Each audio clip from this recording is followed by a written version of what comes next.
We are live from a living room table in Shelby Township, Michigan. I'm Brandon Ponke, he's Ben Moffitt. Sup, motherfuckers? And this is On the Button, where two average Joes talk about the UFC and the MMA world. We're mixing it up. We got a vase in the middle of us. Yeah, this is yeah. Fancy. No lights on. Pinky's up. Pinky's up. Not beer this time, coffee? Not this time. No, coffee. Next time. No, next time we gotta have tea. We gotta get slightly more fancy every show. Get like that is the goal. Voss water. Oh my god, they have that at work. Oh my god. Get a bunch. Swear to God. I'm excited. Gotta steal a case, I guess. So, how about Sunday? That was Lewis and Brown. That was a good night. That was pretty fun. We had to work, so we had to tape it and ignore all notifications and watch it after. Blacked ourselves from the world, and which was torture, I say. Yeah, it sure was. But hell of a fun card. Yeah. First one we saw was Thiago Santos getting that spinning wheel kick to the Martian. My god, that was so sick. What a knockout. Definitely, we called it right away. First fight we saw, knockout of the night. Yeah. I think I was talking about how he uses his kicks to control the distance. Yeah, exactly. And Marshman is more trying to get inside, so it's fitting that he would get him with a spinning wheel kick. I think your quote exactly was, "I'm surprised Santos isn't using his kicks more." Oh god. I just watched the video where we were just talking about the Barbosa Etzim fight.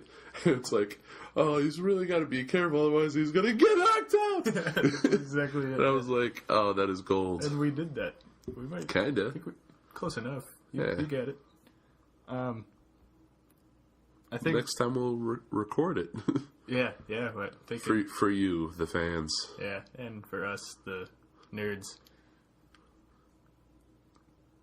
So the next fight was the Zahabi fight was actually probably didn't meet expectations, if you will. I mean, I enjoyed it because Zahabi was technical and he fought smart, which you can't really expect anything less when his brother coaches TriStar. So he did what he needed to do. Didn't he at the end of the second round? I think he landed that combination and dropped Vieira. Was that that fight? Yeah, I think so. He missed with 11 shots, but the 12th one landed across the 12th one caught him. Yeah. I think I didn't mind that fight but when you go from the Santos fight, watching that, and then it's come down to a bantamweight fight, you got to expect a little bit more technique, a little less flash. But we did skip over that. I'm just going to call him Meerkat because I have no idea how to pronounce his name. We accepted that. And Janice, that was pretty much pure domination. Janice was on top of him at the time that he threw the armbar up. Yeah, but I'm pretty sure it was a close. You know what? I picked Janice. Yeah, that's why, bitch. Yeah. Janice, I think Meerkat ended up just slipping against the fence. And then Janice just kind of got on top of him, and then Meerkat just threw up the armbar, and it was perfect. And yeah, most of his wins, I think, were by decision before the UFC, so not too much of a surprise there. But the impressive upset for Randa Marcos. Yeah, one of the bigger upsets of the night. No one was really giving her a shot. She had some of the biggest odds against her. You got to remember, on our last podcast, I did mention that she's hotter. And that might influence it, yeah. And it sure did. Yeah, just keep using that method. Yeah. So does that mean that you think Travis Brown is hotter than Black Beast? Not anymore. Well, but no, yeah, I'm pretty sure they fought before on The Ultimate Fighter, because they were both on season 20, I believe. Yeah, where it was pretty much for the strawweight title. Yeah. And Marcos approached it exactly how she needed to. She fought really low. Basically, I think she's training out of TriStar. Yeah. And they kind of modeled her after a Dillashaw or Cruz, where you fight lower, moving your head a lot, throwing strikes, keeping her honest, making it look difficult for her to get takedowns, because that's where Esparza thrives. Yeah, because she was still... If you take away the height, well, because Esparza is shorter than pretty much everybody, so like it was always easier for her to get below people, but she was striking, but from a very wrestling stance, and that helped her for sprawling. And Esparza got her down 4 times. It's true, but she couldn't keep her there. And it was I think the judges just saw Marcos outstriking her by pushing the pace, and when with the new rules, that's probably always gonna bode better. Especially because Esparza never got any threatening submission attempts either, because Marcos was she was mostly just trying to get to a good position and hold it more than attempt to actually finish the fight, which, as Dana White has mentioned quite a few times, that's the most important aspect. Well, yeah, is trying to go for a finish and not just laying on them. Yep. Yeah. Talib and Ponzinibbio, we had that as one of our possible fight of the nights, and I think it was close. I think that lived up to it. It was a back and forth battle. They both showed a lot of good things, which we both expected, and they did stand in trade. And and I think that just Ponzinibbio had that edge, just a little edge in every round. Yeah. Because was it 29-28 unanimous? I think it was 2 29-28s and a 30-27, and I think you called that. Yeah, I think I did at the time. But Talib tried a couple of takedown attempts in the first round. Both were sprawled very easily by Ponzinibbio, and then I think that's when it just stayed standing for the rest of the fight for the most part. I'm not seeing any takedown attempts from him. I think that's what you thought was going to happen, because he was a wrestler first, but I think they clinched up quite a bit. Yeah, I think that might be. I think it's a little more... I don't think they count that if he's ducking to try and get position. Yeah, there's a lot where they would both come inside and then kind of run into each other, and I guess I could see that being he kind of looked like he was going to drop down a few times, but Ponzinibbio got underhooked, so I guess it didn't count as a complete attempt. Yeah, Ponzinibbio continuing to impress me. Taleb, he'll bounce back. He's a talented welterweight. But, definitely one of the fights I thought could have been considered for fight of the night. But, I mean, when you got Black Beast and Brown throwing hammers, it's kind of hard to pick against it, right? Yeah, that was a good... It wasn't one-sided, that was back and forth. But we'll get there. And speaking of... performance bonuses. Yeah, the other knockout of the night. Felder and Ricky. Ricky Ticky Tabby. Ricci was not coming in intelligently. I'll give him that. It was an exciting first round for sure. But Felder's elbow was gold. It's funny too, because before that fight, when we were just talking before it started, you were saying Felder's got the talent. He kind of got lucky with that spinning back fist that put him on the map. Mm-hmm. And then he couldn't really live up to that against guys that were letting him do that shit to them, like Edson Barbosa. And then he throws something like this and kind of...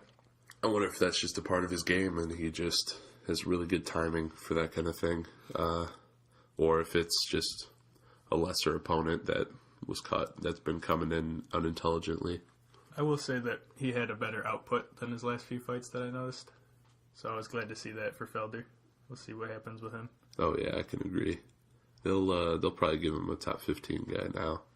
Bouncing back from, well, now he's 3-4 in his last 4. Or 3 out. He's won 3 out of his last 4. There we go. And pretty much exactly what everyone expected with McMahon and the... Yeah, I mean, that was the biggest odds on this card. And it was just, she was outclassed. Which... Mazzani. Made sense. It's a good shot for the Gina girl, and it's... Yeah, you can't turn down a top 10 opponent. And it's McMahon's chance to... get a finish. Just remind the UFC how good of a wrestler she is. Yeah, I'm excited to see what comes next for McMahon. I'm sure she'll definitely get a top 5 opponent next. And the UFC rewards people that step up. So Gina will definitely have a fight or two. Oh, for sure. In the UFC. What about, this was our other fight of the night contention. Yeah, but I think it was more just because it was so close that we were leaning that way. Because, Theodoro's never really been a guy that pushes the pace and loves to trade. He's just a lot smarter than most guys. Yeah, he was taking the smarter shots, landing more, and that's what gave him the win, I think. Ferreira got a few takedowns, but couldn't really control him. And Ferreira Theodoro just kind of picked him apart from the outside because he uses his kicks better. Yeah, pretty lopsided win there. This guy, he's something to watch. Yeah, we were impressed by him. Gavin Tucker. He came in, I think this was kind of the last chance for Sam Cecilia, who is just the guy that they got behind because he got some knockouts. But yeah, he loves to throw hands, but I'm sure he'll be cut after this. That's his 3rd straight loss. So. And Tucker, he was looking, as most people are going to describe him, like Garbrandt. Yeah. Except, he's not Garbrandt. Let's not jump ahead of ourselves. No, I think it's justified to say that because of the way he was jumping around. His head movement and his side-to-side movement was very Garbrandt-esque.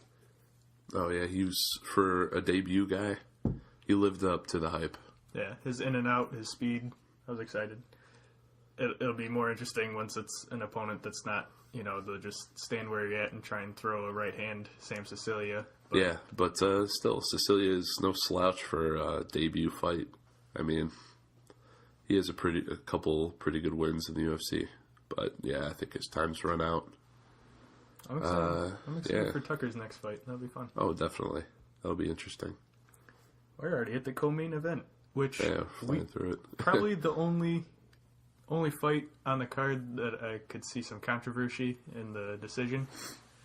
Yeah, it was going back and forth. I thought Lombard won, but obviously I was wrong. Yeah, I think we were both wrong. I'm trying to think back. I think it was rounds 1 and 3 that we had Lombard getting. Yeah.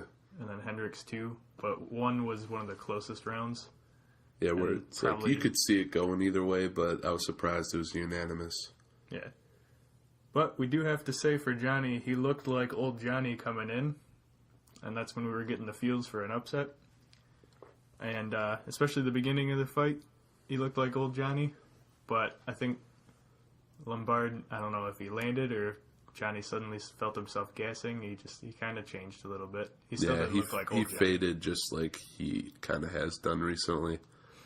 I saw an article on Bleacher Report. I didn't read it because I expected it to be garbage, but someone's like, "Oh, is Johnny Hendricks a contender for the middleweight belt now?" It's like, yeah, okay. No, he did not. He didn't look like a middleweight contender. Yeah, well, that's he's definitely someone that could stick around depending on how he adjusts, whether he can work on those cardio issues. But it was fairly lackluster for the co-main event. Yeah, I agree. But it's kind of what we expected with these guys. It was either going to be a finish pretty early, or it'd be an empty gas tank to the end of the fight. Exactly. But I'll tell you what, this main event made up for it. Oh, for sure. Derek Lewis and Travis Brown, the Black Beast. Early, he got hurt to the body with a kick. Which he very delicately put was... he just had to take a number 2. Like Brian Stan's just like, okay. Probably and then, one of the best post-fight interviews in a while. Yeah, that was hilarious. But, and then he calls Travis Brown out for beating woman. Yeah. And tries to steal his girl at the same time. Oh my god. It was so funny. Where's Ronda Rousey's fine ass? Did you see the picture he posted on Instagram? No, I didn't. What was it? It was like him. I don't know what movie it was. It was a little older. It was his face put on a guy and hers on this chick. And it was him pulling her in with a rope, like wrapped around her waist. That's amazing. Yeah, Brown. Doubt that's ever going to happen. For Rousey's genitals' sake, I hope not. Although Brown can't be too. Maybe. What? Okay. Wait, you open the door, I'm going to get there. Oh, well, I'm shutting it. I'm shutting it tight. Probably a good call. Put it back in your pants, You think Ponke. he calls it the Black Beast? Oh, my God. Is that how he got his nickname? I hope so. Oh, God. Speaking of when he said, yeah, I'm going to take some time off because I'm a little tired from training and all the sex I've been getting. All the sex I've been getting. He sounded like just this kid in high school that's just like bragging about all these girls he's banging. Right. Oh, but they go to my cousin's school in Ohio. Yeah, you wouldn't know him. You wouldn't know him. Stan handled that as good as good as he possibly could. I mean, I don't think anybody could have handled that. I feel like better. Rogan would have started laughing a little. Oh my God! Yeah, he would have fueled the fire. Yeah. Let's be real. Just that, like, even with the body shots and everything, that knockout was so pretty. Oh, for just sure. That cannon right, because Brown started to do what he's been doing and putting his chin out a little more, trying to get into a brawl where when he was using his kicks and controlling the distance, it was working for him, working the body, and then Black Beast caught him slipping, a big overhand right, just clipped the top of his head. Yeah, he did what I predicted he would do, and I thought would get him the win for the majority of the first round, and that's what landed a couple of body kicks that seemed to hurt Lewis, and he was staying to the outside, but did he win? Ooh, no, he ended up losing the round, but he might have had the round. You're just rubbing it in that you picked Lewis and I didn't. Go. And pretty much everyone picked Lewis and I didn't. Not anyone on Bleach Report. I think 4 out of 5 took Brown. So really, they can suck it too. Probably the most impressive part of this fight is Derek Lewis. Yes, he's gone 5 rounds and got the finish in the 5th. Fairly lacklusterly, but for heavyweights, both of them were with guys that have equal or less output than he does. It was Roy Nelson, who he beat the crap out of, which was amazing. True. And then Abdur Zada. Yeah.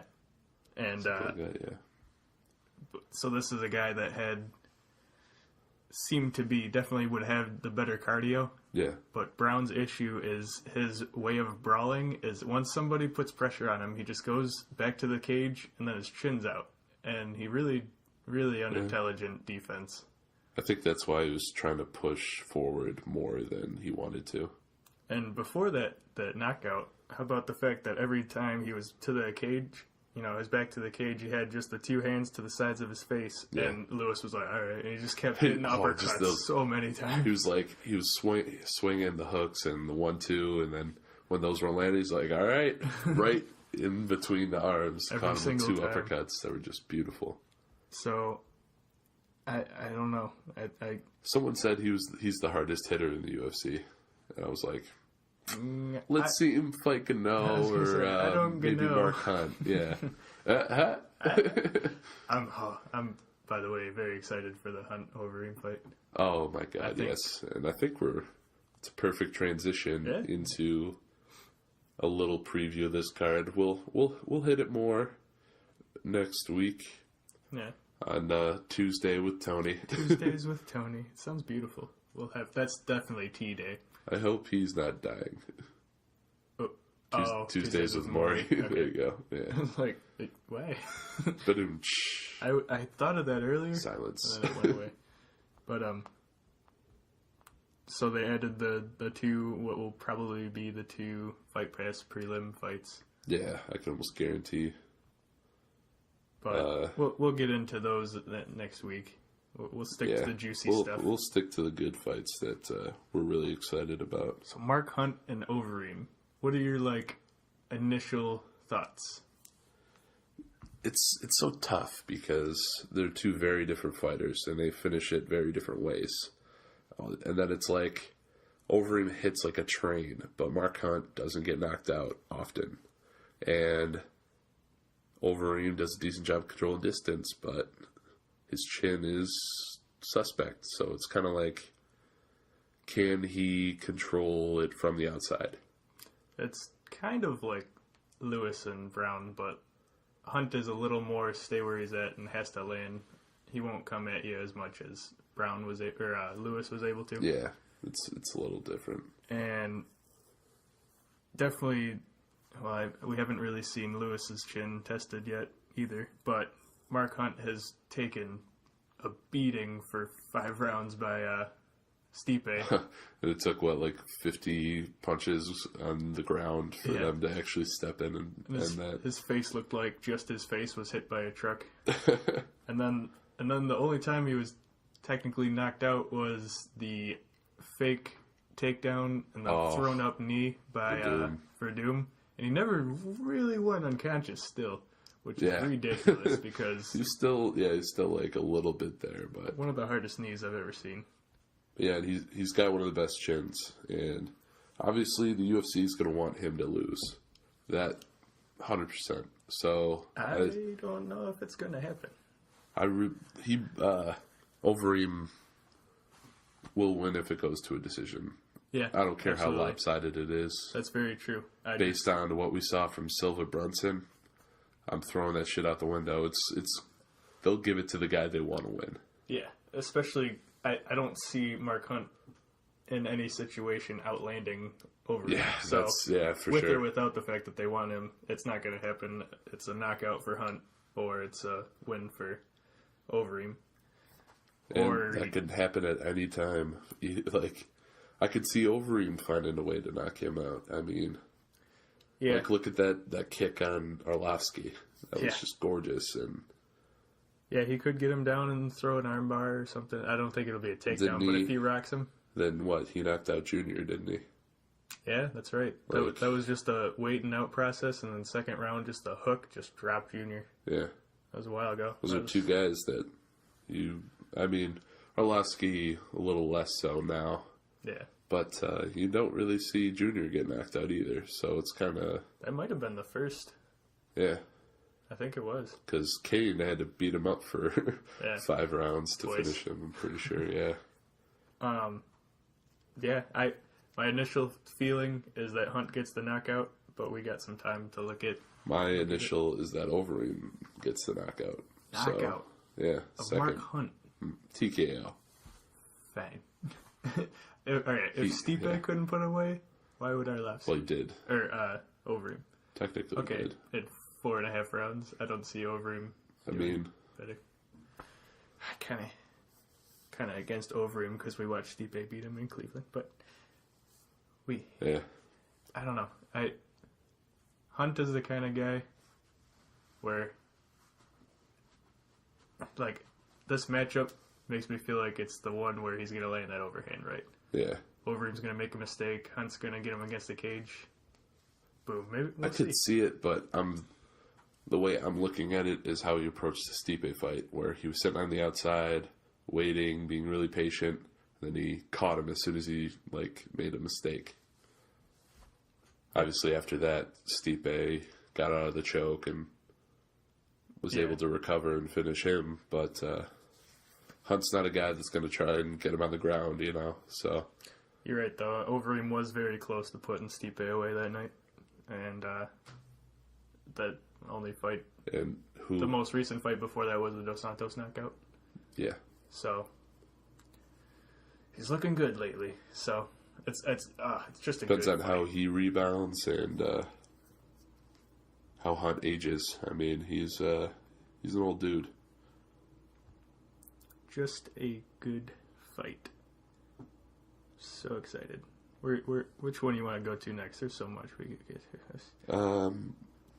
I mean, there's a couple fights I want to delve into that are a little lesser known, but we can wait for Tuesday.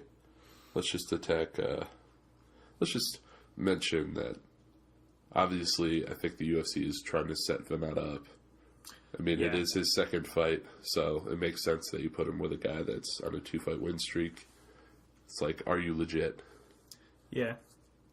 And, but at least they were both by TKO or knockout against UFC opponents, so they can, it's not a clear give me fight. It's not going to be totally easy, but the guy's only 5-1, so it's good to see them not rush him up the ladder. Right. Just because he's exciting.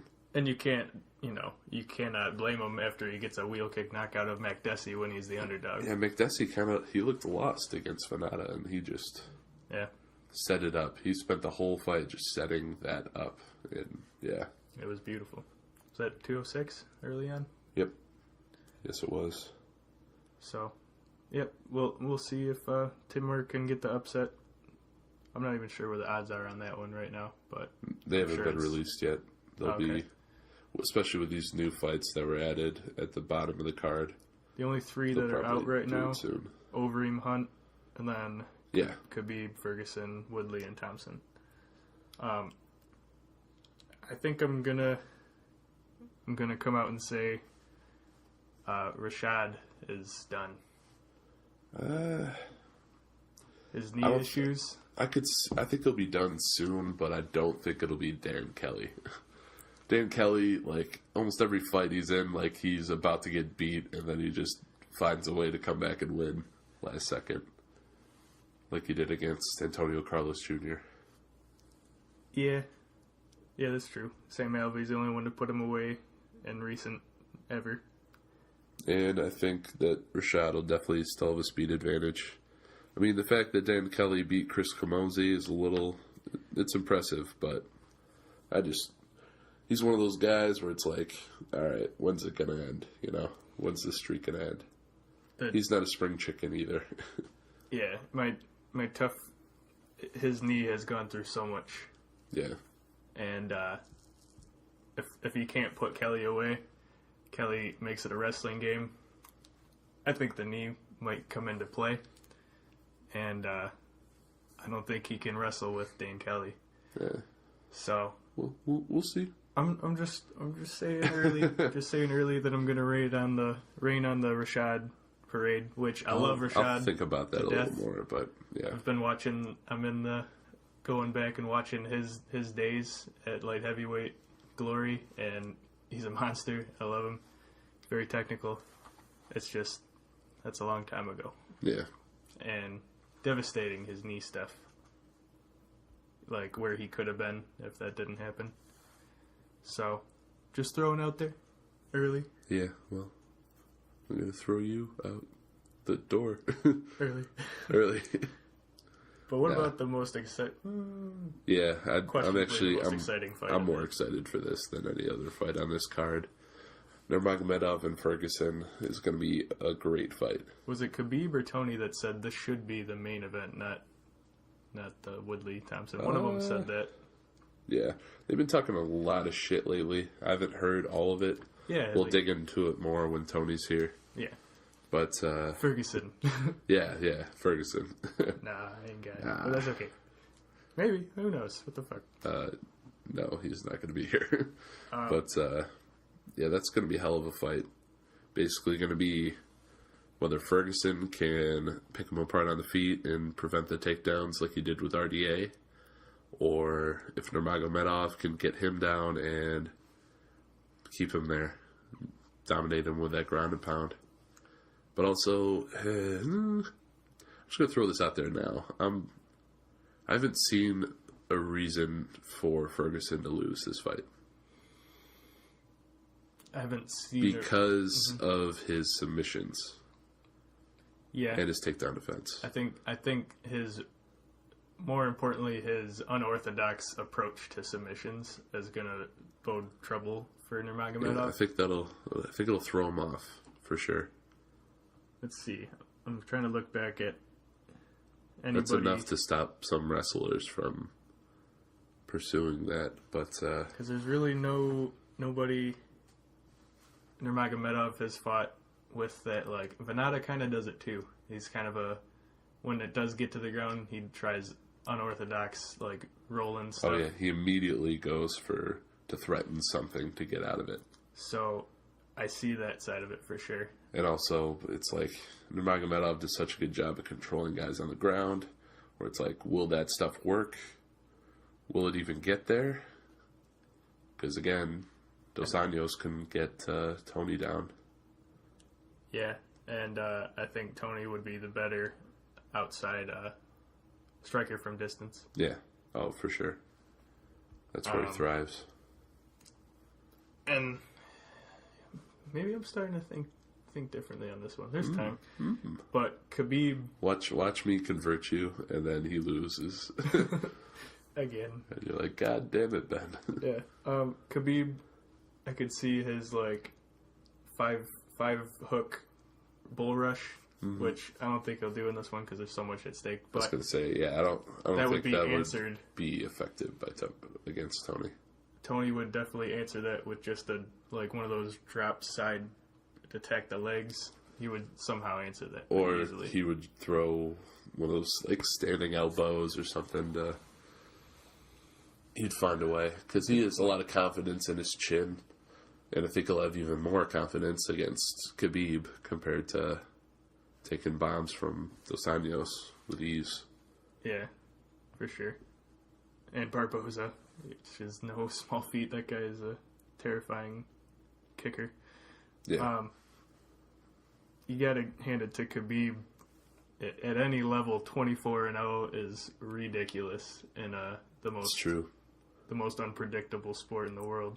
Before he started getting hurt a lot, he was beating some really good guys too. Yeah, that's like Dos Anjos and Trujillo. Gleason Tebow. At a time where Tebow was doing better than recent. Yeah, and he pretty much dominated Michael Johnson in his last fight. Yep. As many predicted, but this is interesting. Probably going to be fight of the night. I would say, unless Woodley Thompson lives up to last time. RDA. Yeah, I'm going to go out and say that this is the best fighter that each of them has fought. 100%. Yeah. RDA. At, like, the perfect time for. I think Ferguson's fighting at his best. Khabib, I don't know necessarily because he missed a lot of time. Right. But still, like, they're elite right now. Either one, I think, might take the belt from Conor. So. Yeah, for sure. I think both of their styles is an issue for Conor.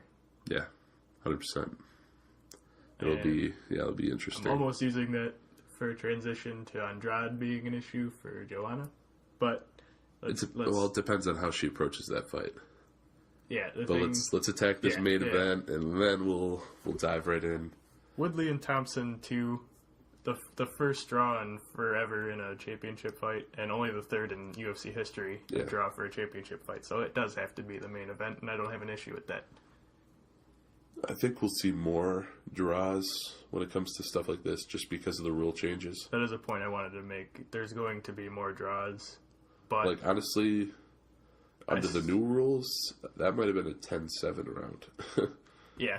And was that the first? Yeah. First or second? That was first or fourth. It was first round. Where he had him down he clipped twice. Him, was, throwing up submissions, everything. Yeah. Yeah, Even with the fact that there's going to be more draws, I still love it. I still like that it's more like if you dominate a round so badly and then the next two are just kind of really, really close. Yeah. You should. There shouldn't be a reason why you lose. Yeah. So, draws are going to be a thing that happens, but,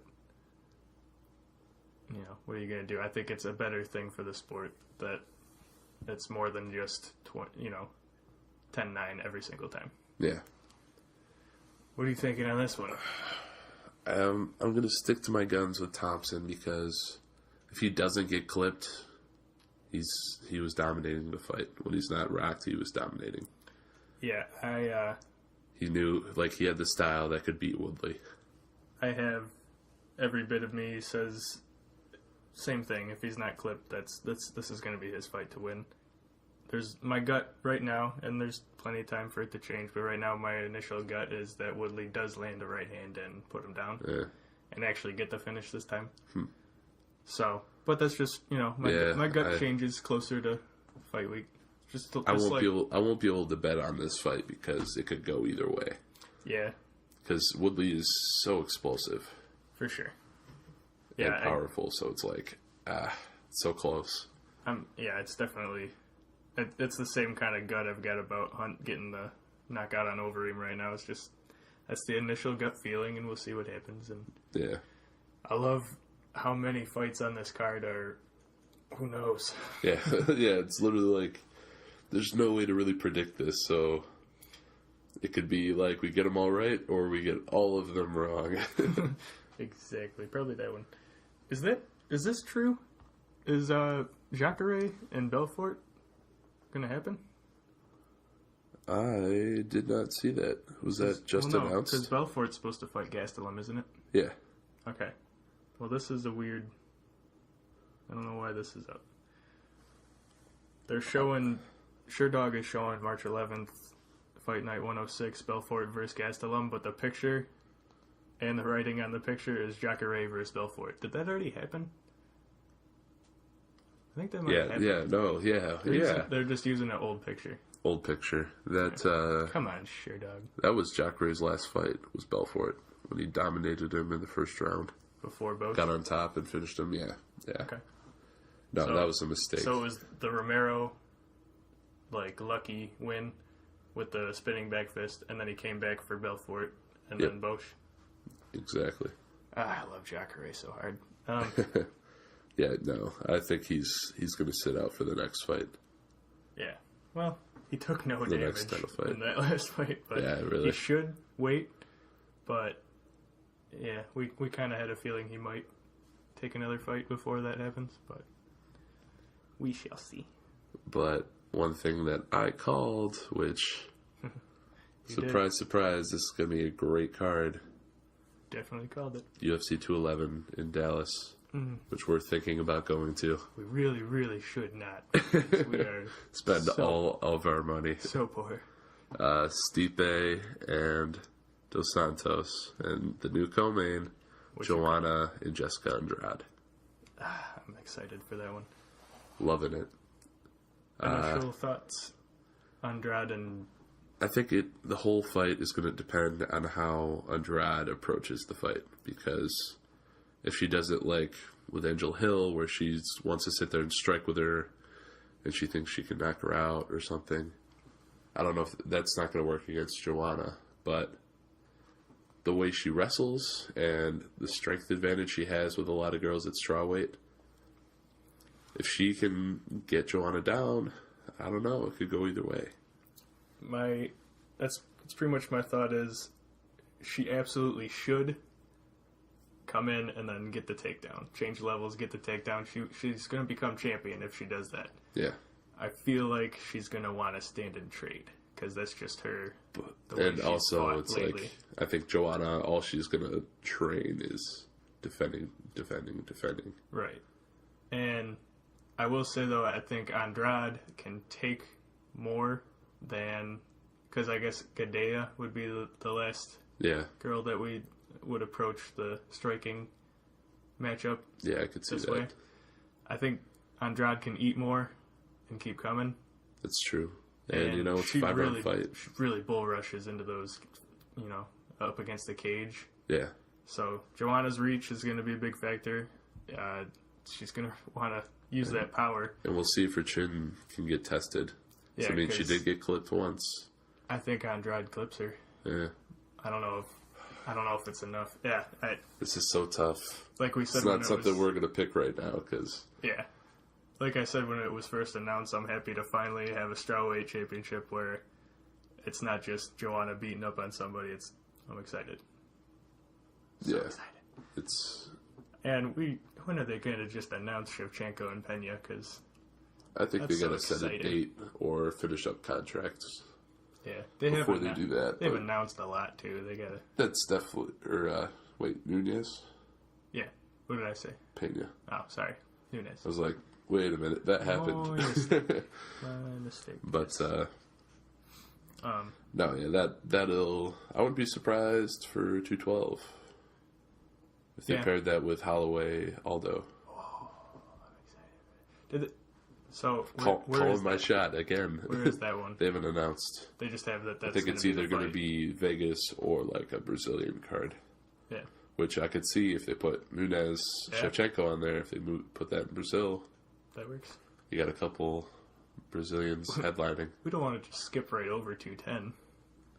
Oh yeah, Rumble DC.